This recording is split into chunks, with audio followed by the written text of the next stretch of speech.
O texto da leitura está aí no impresso que você recebeu, e é o texto do Evangelho de Marcos, capítulo 9, versículo 14 ao versículo 27. Vamos unir a voz e o coração para ler a palavra de Deus. E quando se aproximou dos discípulos, viu ao redor deles grande multidão e alguns escribas que disputavam com eles. E logo toda a multidão, vendo-o, ficou espantada, e correndo para ele, o saudaram. E perguntou aos escribas: que é que discutis com eles? E um da multidão, respondendo, disse: Mestre, trouxe-te o meu filho que tem um espírito mudo. E este, onde quer que o apanhe, despedaça-o, e ele espuma e range os dentes e vai definhando. E eu disse aos teus discípulos que o expulsassem e não puderam. E ele, respondendo, lhes disse: Ó geração incrédula, até quando estarei convosco? Até quando vos sofrerei ainda? Trazei-mo. E trouxeram-lhe. E quando ele o viu, logo o espírito o agitou com violência. E caindo o endemoniado por terra, revolvia-se espumando. E perguntou ao pai dele: quanto tempo há que lhe sucede isto? E ele disse-lhe: desde a infância. E muitas vezes o tem lançado no fogo e na água para o destruir. Mas se tu podes fazer alguma coisa, tem compaixão de nós e ajuda-nos. E Jesus lhe disse: se tu podes crer, tudo é possível ao que crê. E logo o pai do menino, clamando com lágrimas, disse: eu creio, Senhor, ajuda a minha incredulidade. E Jesus, vendo que a multidão concorria, repreendeu o espírito imundo, dizendo-lhe: espírito mudo e surdo, eu te ordeno, sai dele e não entres mais nele. E ele, clamando e agitando-o com violência, saiu, e ficou o menino como morto, de tal maneira que muitos diziam que estava morto. Mas Jesus, tomando-o pela mão, o ergueu, e ele se levantou, e o povo de Deus diz: Amém. Vamos dirigir a atenção esta noite, não para toda a narrativa deste texto, embora seja de fato um texto muito interessante, mas especificamente para a resposta que o pai do menino endemoniado deu para o Senhor Jesus. Versículo 24. E logo o pai do menino, clamando com lágrimas, disse: eu creio, Senhor. Preste atenção. Com lágrimas, clamando com lágrimas, disse: eu creio, Senhor. Ajuda a minha incredulidade. A Nova Versão Transformadora, é uma edição mais recente da Bíblia Sagrada, traduz assim: ajuda-me a superar a minha incredulidade.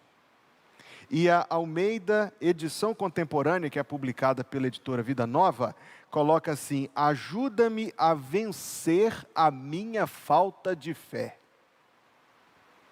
Domingo passado pela manhã, eu preguei sobre viver pela fé. E disse aos amados irmãos que a fé não é um otimismo, nem uma espécie de energia positiva, mas aceitar, acatar, agarrar-se às declarações e promessas da revelação de Deus, sendo, portanto, algo em relação à pessoa de Deus e seu caráter, bem como a sua palavra. É quando Deus diz uma coisa, a gente aceita aquilo que Ele diz. Não é propriamente torcer para as coisas darem certo, ou para tudo no final se resolver. É algo em relação a Deus. Nem é especificamente pensar que Deus, é claro que Deus pode, mas especificamente pensar que Deus está obrigado a mandar aquilo que eu desejo que Ele mande na hora que eu quero que Ele o faça. Tem a ver com aquilo que Deus diz, com aquilo que Deus revela, com aquilo que Deus declara, com aquilo que Deus afirma, com aquilo que Deus promete, que a gente acata, que a gente aceita, que a gente até, no caso específico das promessas, a gente se agarra a isso. A palavra grega para fé é a palavra pistis. E a palavra para incredulidade no versículo 24, ele diz: ajuda a minha incredulidade, é a palavra apistia, que significa simplesmente isso: não ter fé, carência de fé, ausência de fé, falta de fé.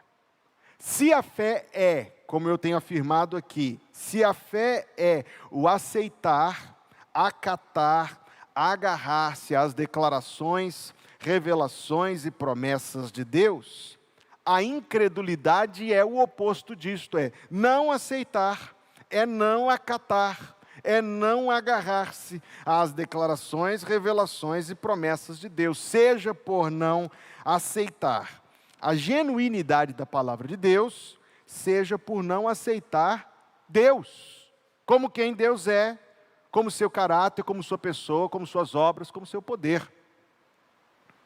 Isso é incredulidade. Observe que não há nenhum versículo que manda a gente ser crédulo. Crédulo no sentido de ingênuo, no sentido de excessivamente pomba e pouco serpente. Há pessoas que são ingênuas, levianamente ingênuas, crédulas. Não. A Bíblia não nos exime da responsabilidade, nem da prudência, nem da sabedoria, nem do temor. Não é de credulidade, mas de fé. O Senhor Jesus disse a Tomé: não sejas incrédulo, mas crente. Não disse crédulo, ingênuo. Disse: não seja incrédulo, mas crente.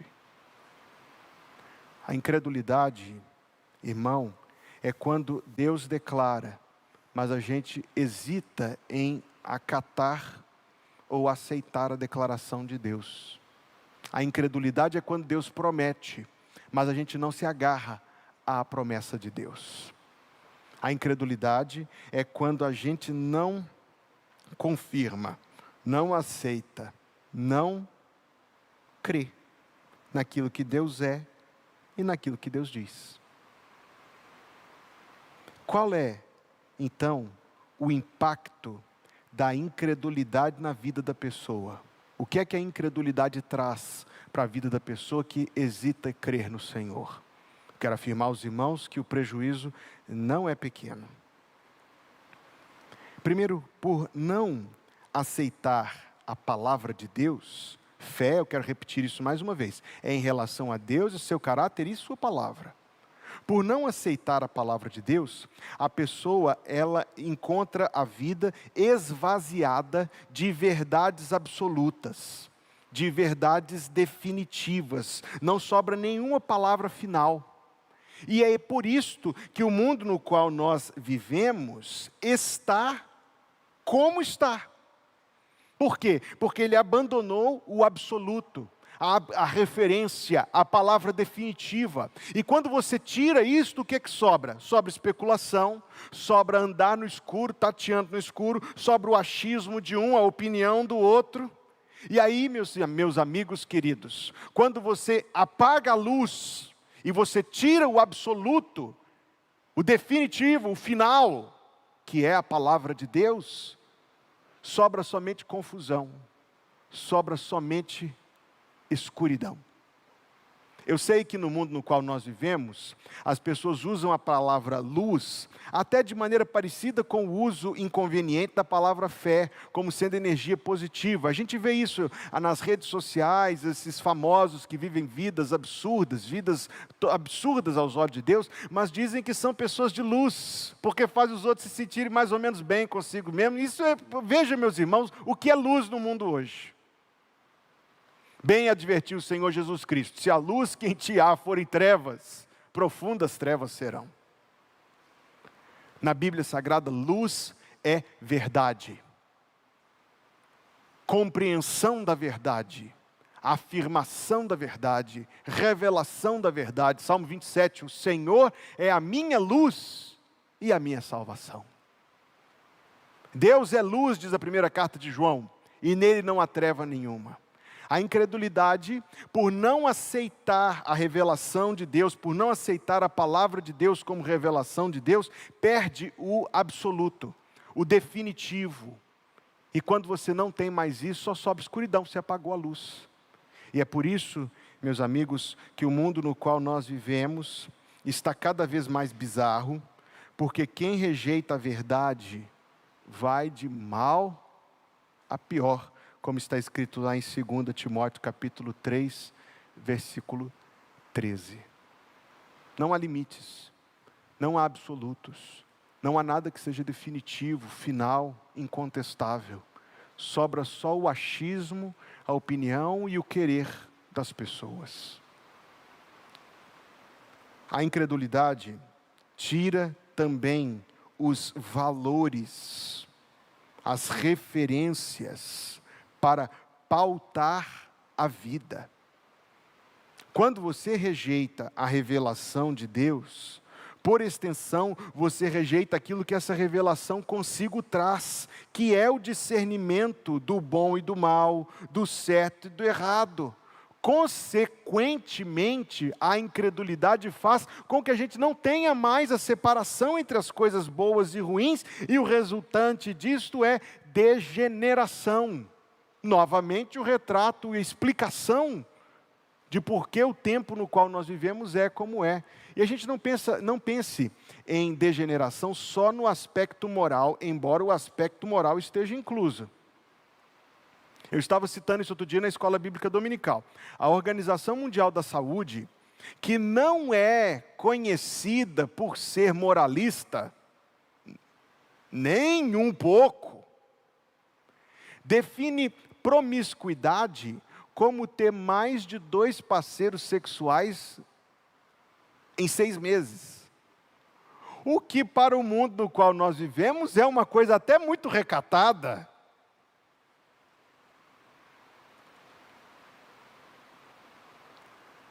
Vivemos degeneração moral, mas a gente não deve pensar que só isto é a degeneração moral. Será se o materialismo, irmãos, o materialismo que vive ao nosso redor, não é também degeneração? É sim, senhor. Será, meus amados irmãos, se a impiedade, e aqui impiedade não é apenas crueldade, violência, não, impiedade no sentido mais primário da palavra, falta de apego a Deus, falta de temor de Deus, falta de devoção a Deus. É sintoma, indício, evidência, prova da degeneração na qual nós vivemos. Perdeu-se o senso de certo e errado. Qual é a raiz disso? Incredulidade. Deus diz o certo e errado, mas a pessoa não aceita o padrão de Deus, não aceita a revelação de Deus, não aceita, consequentemente, o padrão de Deus. Eu estou perguntando aos irmãos o que é que a incredulidade traz. Primeiro, ela tira verdades definitivas e absolutas. Em segundo lugar, ela tira valores para pautar a vida. Mas o pior, ou a mais sentida perda, é a perda da paz. É a perda da paz. Permita-me ilustrar da seguinte maneira. Um pastor da geração mais antiga, pastor Valdívio Gomes de Oliveira, pastor da Igreja Batista Sião, em Salvador, um grande obreiro do estado baiano no passado, subiu ao púlpito da igreja certa vez com uma Bíblia na mão. E ele tencionava fazer uma ilustração. A ilustração era a Bíblia de certas pessoas. E aí ele lia que na Escritura Sagrada está escrito que não se deve tomar o nome de Deus em vão. Aí diz, mas para certas pessoas isso não vale. Ele arrancava a página e jogava do lado. Dramática a ilustração dele. A Bíblia de certas pessoas, trazei todos os dízimos a casa, e jogava fora. Sobre honrar o dia do Senhor, jogava fora. E assim ele foi fazendo, e você consegue imaginar que incômodo aquilo causou. Aí ele disse, os irmãos sabem que eu nunca faria isso com a Bíblia. Isso aqui eu chamo a tradução do Novo Mundo das Testemunhas de Jeová, não é Bíblia de verdade. Mas ilustra bem. Agora ilustre um outro aspecto. Suponhamos que alguém de fato arrancasse páginas da Bíblia pela inconveniência ou pela não aceitação do que está revelado ali. Só que quando a gente folheia a nossa Bíblia, a gente descobre que quando a gente arranca uma página que tem um mandamento, no verso tem uma promessa. Quando a gente arranca uma página que tem uma palavra que nos incomoda, no verso tem uma palavra que nos conforta. Você não pode escolher o que você tem e o que você perde da Bíblia. Quando nós temos esta atitude, quando qualquer pessoa tem, e aqui nós estamos em considerações ainda iniciais, estamos esquentando os motores. Mas uma das coisas que a incredulidade tira de nós é a paz de poder confiar nas promessas de Deus. As promessas de Deus são, meus amados irmãos, o grande amparo da nossa alma. Garantias que nos socorrem nos momentos de desespero e nos momentos de angústia da nossa vida. Permita-me citar o que eu estou querendo demonstrar para os irmãos. Há muitos anos atrás, muitíssimos anos atrás, no tempo dos puritanos, que foram grandes santos de Deus que viveram neste mundo, um pastor chamado Samuel Clarke, publicou uma coletânea, uma compilação organizada por tema das promessas de Deus. Eu tenho este livro em PDF, só que está em inglês. Se você quiser, me manda uma mensagem no WhatsApp que eu te mando, prometo que mando. O nome do livro é As Preciosas Promessas da Escritura.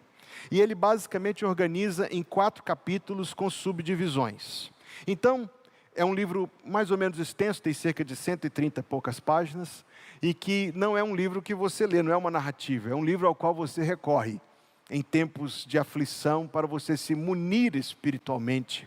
Mas observe alguma curta seleção. Capítulo 1, promessas de bênçãos temporais. Salmo 34 diz, os filhos dos leões passam fome, mas aquele que teme o Senhor, bem nenhum faltará. Esta é uma promessa de Deus.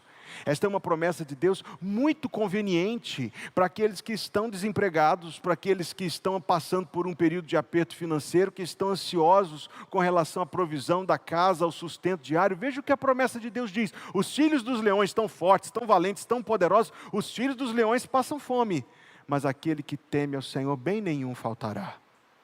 O Salmo 84, versículo 11. Porque o Senhor é sol, isto é luz, aquecimento e escudo, proteção e refúgio, dará graça e glória. Obrigado, Marcelo.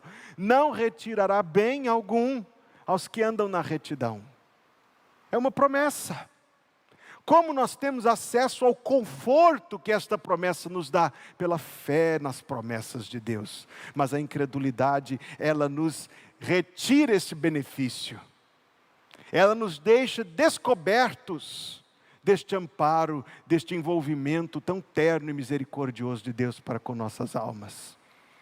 Repito, citando só o índice do livro: promessas de bênçãos temporais, subdivisões, promessas em relação às dificuldades da vida, promessas de bênçãos espirituais nesta vida, promessas de bênçãos espirituais na vida por vir.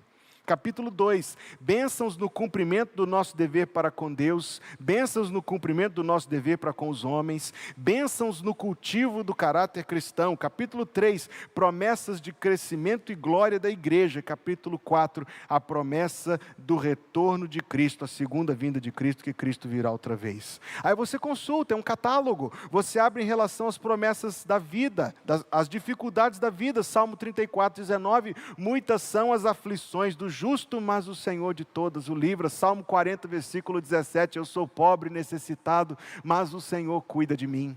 Você consulta, é um catálogo. Eu fui abrir o catálogo, o índice das bênçãos espirituais, e eu fiz aqui uma rápida, sucinta, resumida colocação de bênçãos espirituais para você meditar e alegrar o seu coração: a justificação pela fé, o perdão dos pecados, a reconciliação com Deus, o livramento dos pecados que estão presentes na nossa vida, a preservação da nossa alma até a eternidade, a adoção como filhos de Deus, união com Cristo, comunhão com os santos, livre acesso a Deus pela oração, graça santificadora, a graça da conversão, do arrependimento, da fé, o temor de Deus, o conhecimento que Deus dá, a sabedoria. Meus amados irmãos, a instrução divina, o direcionamento de Deus para as decisões da vida. E continua, viu? Tudo isto é nosso, como os livros da prateleira, porém não lidos, embalados ainda alguns. Tudo isto é nosso, como aquele conjunto de prato que você ganhou de presente de casamento e está esperando o dia certo de usar e até hoje não usou. Tudo isto é nosso, mas não recorremos a isto. Não usufruímos desta paz. O que nos descobre? O que nos descobre? E você já está vendo comigo que a incredulidade não é privilégio das pessoas que ainda não são convertidas, não. A incredulidade nos descobre. Eu fiz até agora 3 afirmações do malefício da incredulidade. Ela tira de nós verdades definitivas ou absolutas. Ela tira de nós os valores para pautar a vida. Ela tira de nós a paz de poder confiar em Deus. Mas não é só isso que ela tira de nós. Eu colocarei um pouco mais. Ela tira de nós o fundamento, a base da existência. E eu quero mostrar para os irmãos. Pela fé, isto é, por acatar a revelação de Deus, por acatar a revelação, a declaração de Deus, eu entendo a mim mesmo e você entende a si mesmo. Se eu não creio na revelação da Escritura, então talvez eu seja mesmo só um primata que se desenvolveu um pouco mais do que os outros primatas. Talvez eu seja mesmo só o resultado de uma, como chamam muitos dos incrédulos de hoje, uma construção social histórica.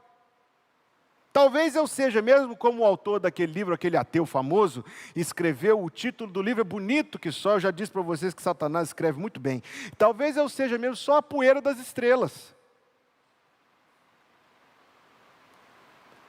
Mas é pela revelação de Deus, que pela fé eu aceito, que eu sei, e você sabe, que eu e você fomos criados como a imagem e semelhança de Deus.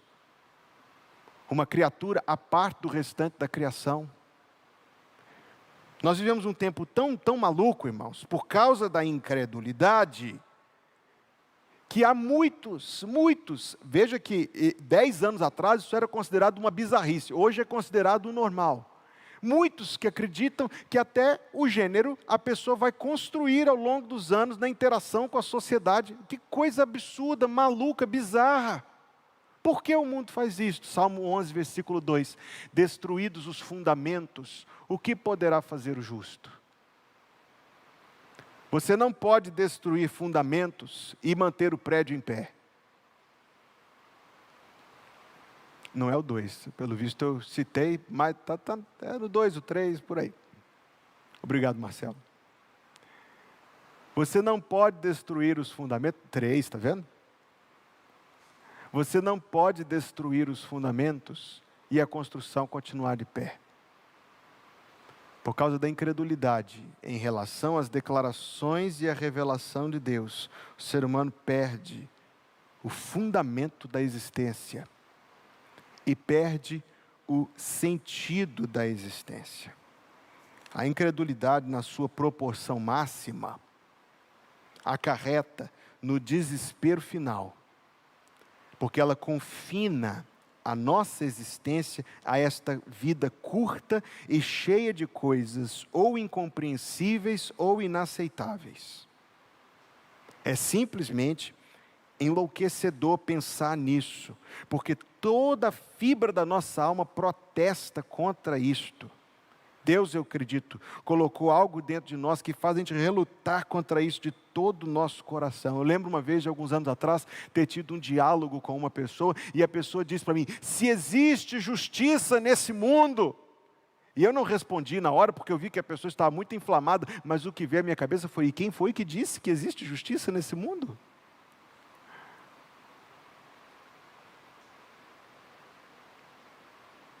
Se, como muitos acreditam, a vida é somente isto, então você pode simplesmente desistir, porque a injustiça é uma das coisas ruins que existe nesse mundo, mas não é a pior.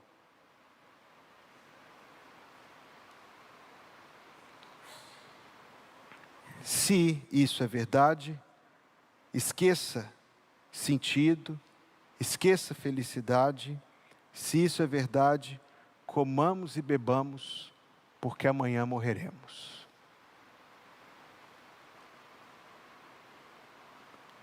Claro, estou me referindo à proporção máxima da incredulidade. Mas na proporção mínima, ela já é o suficiente para fazer um estrago muito grande. Você não precisa tomar uma garrafa inteira de veneno para morrer, não. Ainda nesse ponto, eu lembro de ter tido um diálogo, alguns anos atrás.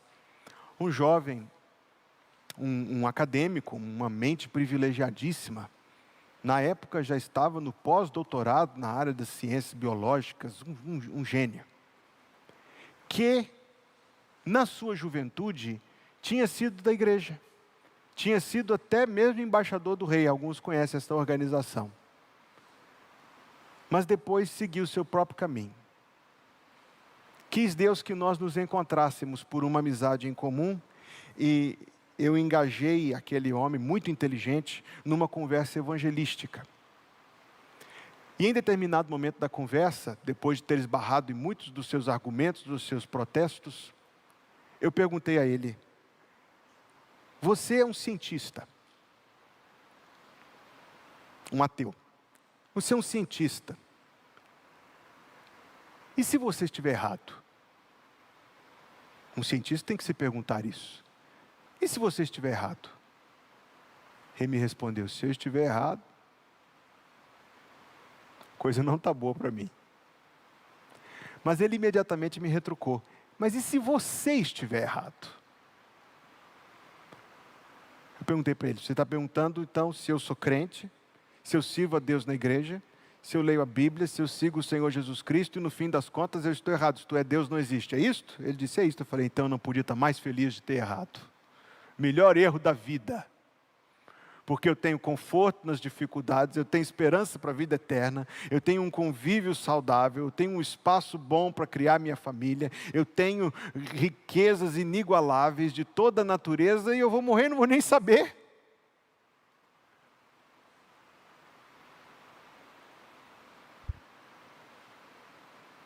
É claro, isto é apenas um diálogo.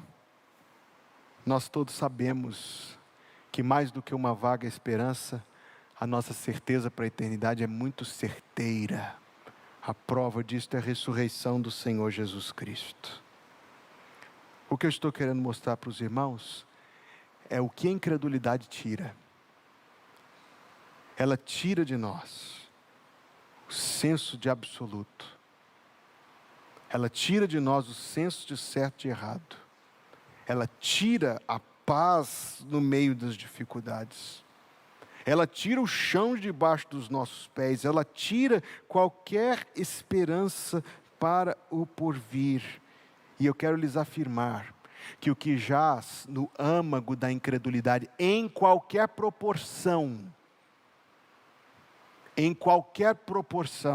a incredulidade do ateu mais famoso do mundo é uma grande incredulidade, mas a incredulidade com a qual nós crentes temos de lidar também é real, ainda persiste em nosso coração, e se ela não nos tira tudo, ela nos tira bastante. Em qualquer proporção, o âmago da incredulidade, escute bem a coisa mais importante que eu tenho para dizer hoje à noite, o âmago da incredulidade é o orgulho.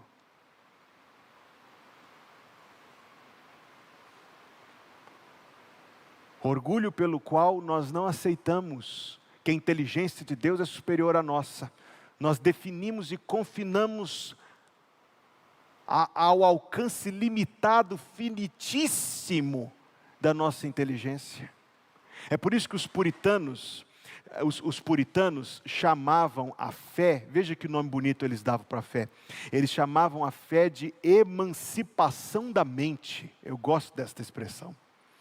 A fé é a emancipação da mente. Porque a vida da pessoa que é incrédula é muito chata. E aqui eu estou falando chata no sentido de muito horizontal. Mas pela fé, entendemos que os universos foram criados pela palavra de Deus, de sorte que aquilo que existe, aquilo que é visível, não foi feito a partir daquilo que se vê. E sem fé é impossível agradar-lhe, porque é necessário que aquele que se aproxima de Deus creia que Ele existe e se torna galardoador daqueles que o buscam. Alguém terá feito a seguinte comparação, felicíssima comparação. A incredulidade no coração das pessoas é semelhante a uma formiga que está um exemplo muito nosso aqui, está diante de uma daquelas gigantescas embarcações lá do porto de Itaqui, aquelas enormes. Imagine uma formiguinha minúscula, diante de um barco daquele, um par de formiguinhas conversando. E uma formiguinha diz para a outra: dizem que tem um homem dentro desse barco aí, e que esse homem consegue pilotar esse barco pelos mares do mundo, e que ele consegue conduzir essa embarcação gigantesca. A outra formiguinha diz assim: isso é mentira, acreditar na bobagem dessa? Pois se tem um homem aí, eu desafio ele a vir aqui agora, e pisar em mim, se ele está lá, que ele vem aqui agora e pisa em mim. Ela olha ao redor e diz: está vendo? Tem nada, tem ninguém. Não são assim os desafios dos incrédulos, meus amados irmãos, para com Deus? Só que Deus é maior e nós somos menores.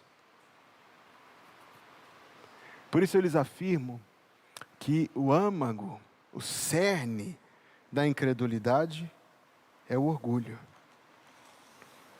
Agora, eu afirmei e torno a afirmar que existem diferentes porções de incredulidade, mas existe uma com a qual mesmo nós, crentes em Jesus Cristo, temos de lidar.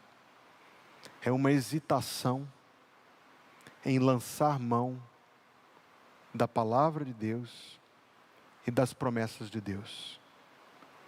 Frequentemente, dando mais ouvidos a nós próprios, ao nosso próprio racional com as suas limitações, ou até à voz do mundo. Há uma chuva de exemplos vindo aqui na minha cabeça. Eu não tenho nem tempo para tratar todos eles. O meu racional diz que se eu ficar com 10 partes, eu vou ter mais do que se eu der uma parte e ficar só com 9. É racional, é matemática. Mas a minha fé diz que eu devo confiar em Deus e não na minha conta. Eu não devo ser irresponsável, eu não devo ser leviano no trato com estas coisas. Eu já disse desde o começo da mensagem que não tem nada a ver com ingenuidade nem com leviandade. Pelo contrário, quanto às finanças, Deus quer que a gente seja organizado mesmo. Tá? Basta ler o livro dos Provérbios para você entender isto. Mas ao mesmo tempo que o Senhor tem suprido as minhas necessidades de tal maneira que eu possa honrá-lo com as primícias e com a primeira parte, e Deus é suficientemente rico e poderoso para suprir aquilo que eu necessito. Este é um exemplo.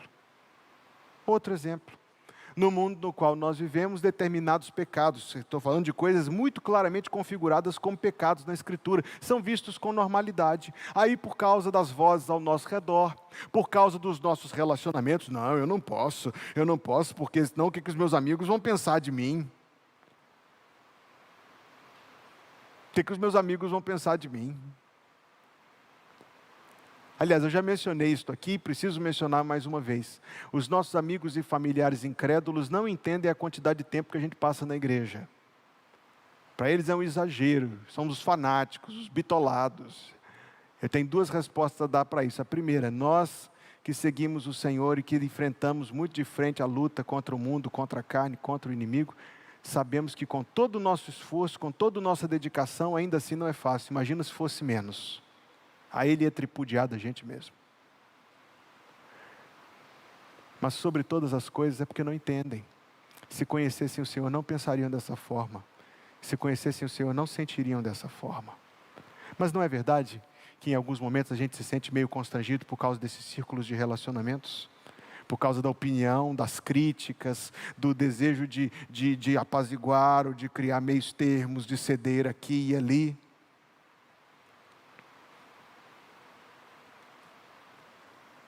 Meu tempo está terminando.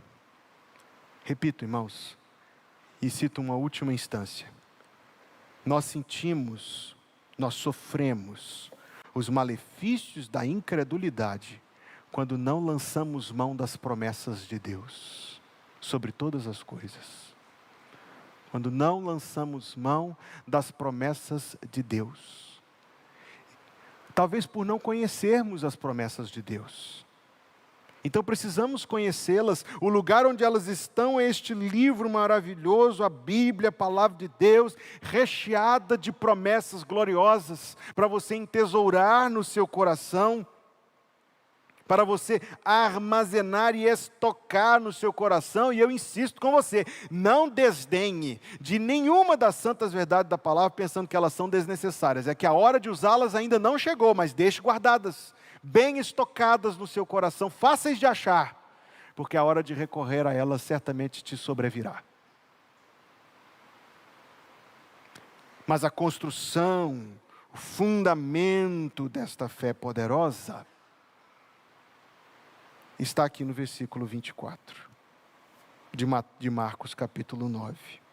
O pai do menino, clamando com lágrimas, disse: eu creio, Senhor, ajuda a minha incredulidade. Existe algo a ser sentido no coração, e existe algo a ser admitido conscientemente na presença de Deus. Quer dizer, Senhor, de fato, Senhor, na Tua palavra o Senhor me tem falado coisas gloriosas, mas eu vejo em meu coração que eu ainda sou incrédulo. Pelo menos em algum grau, em alguma medida, em algum ponto, em alguma área, em algum sentido eu ainda sou. Amados, algum de vocês aqui ousaria dizer que não preciso fazer essa oração? Porque eu não ouso. Eu não digo isso não. Então achamos, irmãos. Se o cerne da incredulidade é o orgulho, o caminho para vencê-la é a humildade. Em que sentido eu estou falando? Humilhando-nos aos pés de Jesus Cristo, como este homem, clamando com lágrimas, disse: Senhor, ajuda a minha incredulidade. Deus é quem vai te dirigir a identificar áreas específicas, como tem feito em meu coração, à medida que tenho meditado neste texto e nesta verdade, neste tema bíblico.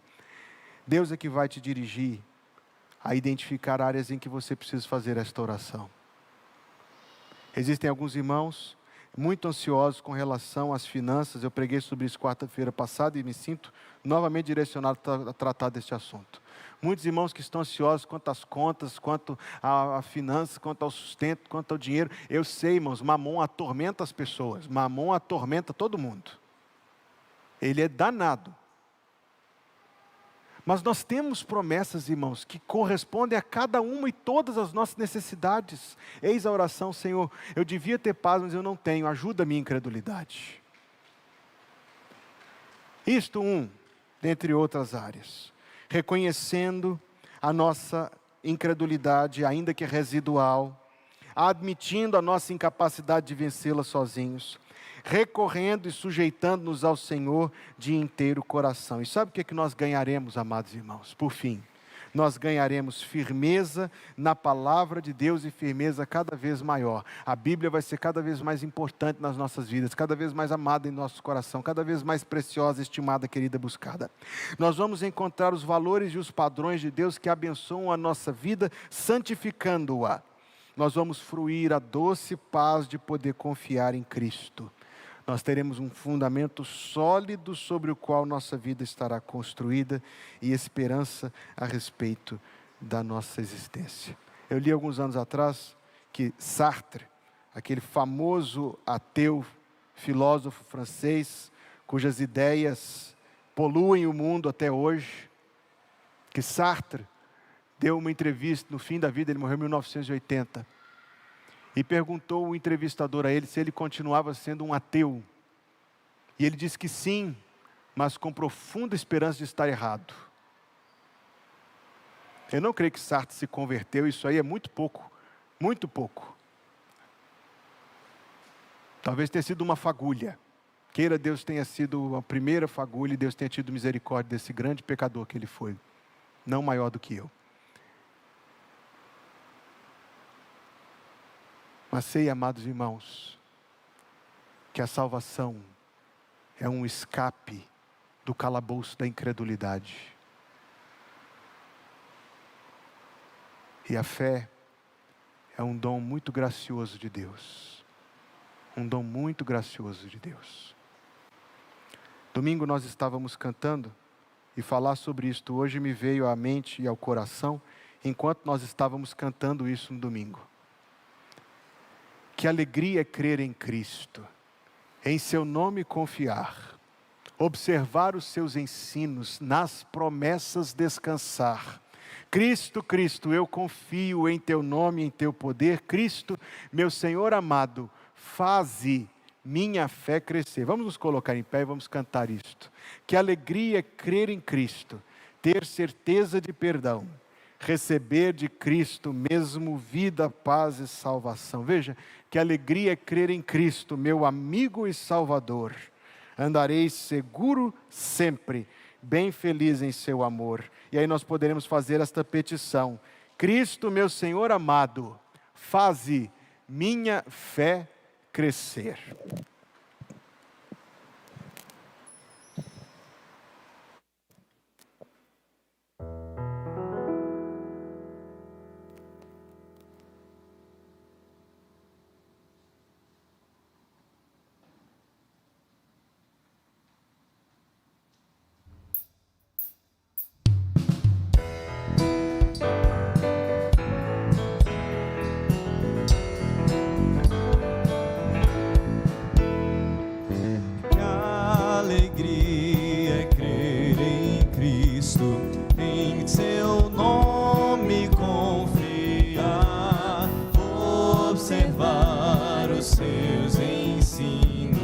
Nas promessas descansar. Cristo, Cristo, eu confio em teu nome, em teu poder. Cristo, meu Senhor amado, faze minha fé crescer.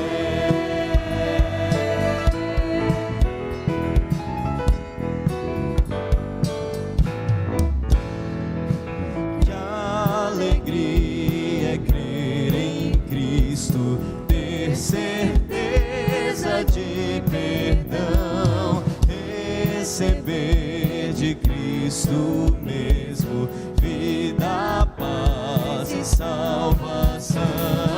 Cristo, Cristo, eu confio em teu nome, em teu poder. Cristo, meu Senhor amado, faze minha fé crescer.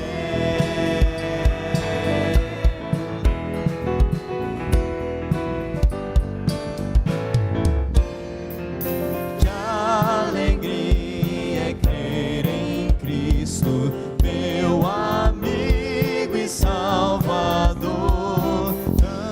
Andarei seguro sempre, bem feliz em seu amor. Cristo, Cristo, eu confio em teu nome, em teu poder. Cristo, meu Senhor amado, faze minha fé crescer. Cristo, Cristo, eu confio em teu nome, em teu poder. Cristo, meu Senhor amado, faze minha fé crescer.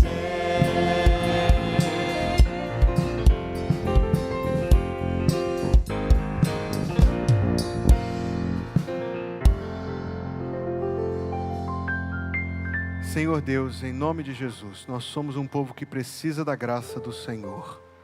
Não te recuses, Deus, dada a tua graça ao teu povo. Nós ainda carecemos muito da renovação do nosso entendimento, que vem da tua palavra. Cada um de nós, Deus, ainda carece muito de apresentar a ti nosso corpo como sacrifício vivo, santo e agradável a Deus. Nós ainda, Senhor, muitas vezes desonramos o Senhor, não confiando totalmente em ti. não recorrendo totalmente às tuas promessas. E nós, ó Deus, ainda colhemos o amargo fruto de não ter toda a paz que podemos ter. Por isso, Senhor, em nome de Jesus, fortalece a fé de cada um dos teus servos, Deus. Dá-nos, Senhor Deus, ser ousados, intrépidos na fé. Dá-nos, Senhor Deus, recorrer ao Senhor e provar e ver que o Senhor é bom, Deus, e que bem-aventurado é aquele que em ti confia. Dá-nos, Senhor, um coração que não se esqueça da mensagem que o Senhor trouxe para nós hoje.